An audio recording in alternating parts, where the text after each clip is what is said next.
2009 সালের 25শে ফেব্রুয়ারি পিলখানায় বিডিআর সদর দপ্তরে চলছিল 3 দিন ব্যাপী রাইফেল সপ্তাহের অনুষ্ঠান।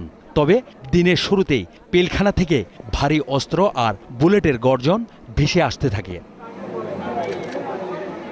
দরবার হলে তখন সবেমাত্র শুরু হয়েছে বার্ষিক সভা।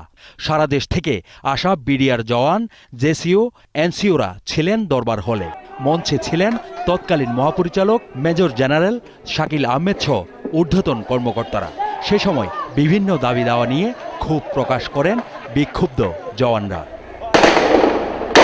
দরবার হলে গোলাগুলি শুরু হলে ব্যারাক থেকে অন্য সদস্যরাও অংশ নেয় বিদ্রোহে।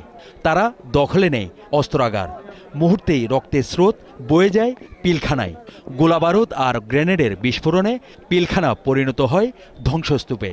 সদর দপ্তরে বিদ্রোহের খবরে বিক্ষুব্ধ হয়ে ওঠে সারা দেশের বিডিআর ব্যাটালিয়নের জওয়ানরা। বেলা বাড়ার সাথে সাথে সাভার ও ঢাকা সেনানিবাস থেকে সাজোয়া যান আর ভারী অস্ত্র নিয়ে পিলখানার দিকে যেতে থাকেন সেনা সদস্যরা। অবস্থান নেন ধানমন্ডি ও নীলক্ষেত মোড়ে। আর্টিলারি গান ও সাজোয়া যান বসিয়ে জওয়ানদের নিরস্ত করার কৌশল নির্ধারণ করতে থাকেন তারা।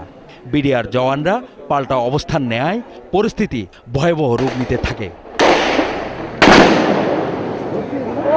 সংকট উত্তরণে হস্তক্ষেপ করেন প্রধানমন্ত্রী শেখ হাসিনা।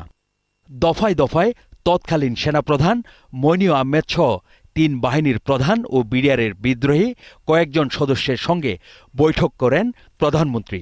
মধ্যস্থতায় এগিয়ে আসেন তৎকালীন স্বরাষ্ট্রমন্ত্রী সারা খাতুন সহ বেশ কয়েকজন সাংসদ। 26 ফেব্রুয়ারি গভীর রাতে তৎকালীন স্বরাষ্ট্রমন্ত্রীর কাছে আত্মসমর্পণ করে বিদ্রোহীরা। 27 ফেব্রুয়ারি বিকেলে পুলিশ ও সেনাবাহিনীর সদস্যরা পিলখানার নিয়ন্ত্রণ নেন। অবসান হয় 36 ঘণ্টার বিদ্রোহের। ইমাম সেকান্দার, 21শে টেলিভিশন।